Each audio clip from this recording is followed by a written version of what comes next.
Alright, this is one of those accidental discovery times again. What it was, I was using a Dr. Stifler Type L3 on a solder tube, got a few diodes coming out to an LED, and I put a amount of floral wire on the negative terminal of the LED. It's about 200 turns on this.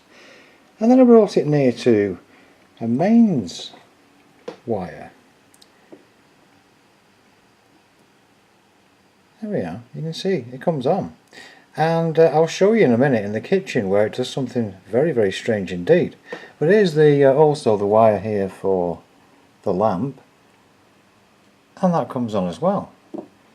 So this is the circuit anyway. It's just simply about 75 turns of 26 AWG on a solder tube, and then we've got a couple of AV plugs, diodes back to back, that go to the LED, and then on the negative side that's where the floral wire is connected.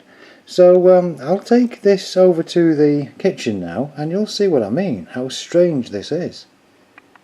So here we are at a shelf that I'm actually doing up now. I'm fixing that plug and I'm going to paint it and do it all up. But it really makes a good case for something that might be able to detect mains in things that you're doing up at home.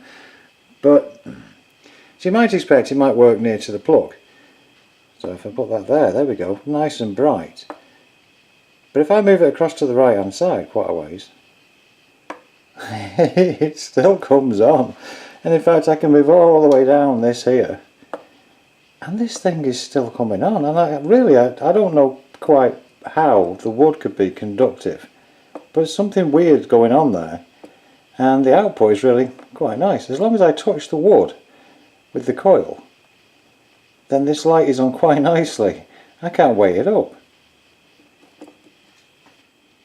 Now another strange effect of all this is that, well, if you get it arranged right, then the light stays on, which is kind of neat to show whether the power's on or off and what have you without plugging things in and blowing them up.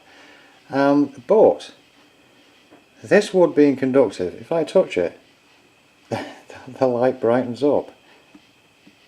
I can touch anywhere on this wood. I can touch the side here, and the damn thing brightens up.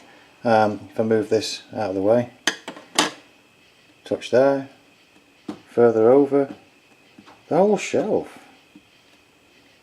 And try the wall at the back. Yes, a little bit. Up here, no, that doesn't work. But here it does. So how about that? It also works over here in the corner with this connected to the microwave. And that one's quite a nice illumination from there. So there we go, that's the simple mains tester. A very simple thing to make and a bit like the store-bought ones, but doesn't need a battery. I must just say thanks very much to people who've downloaded the Beacon book that have gone on Smashwords. I've got 4 books up there now, and hopefully they're of interest, and some of them are free. So have a look at those if you will. I'll leave a link in the description below. Okay, thanks very much for watching.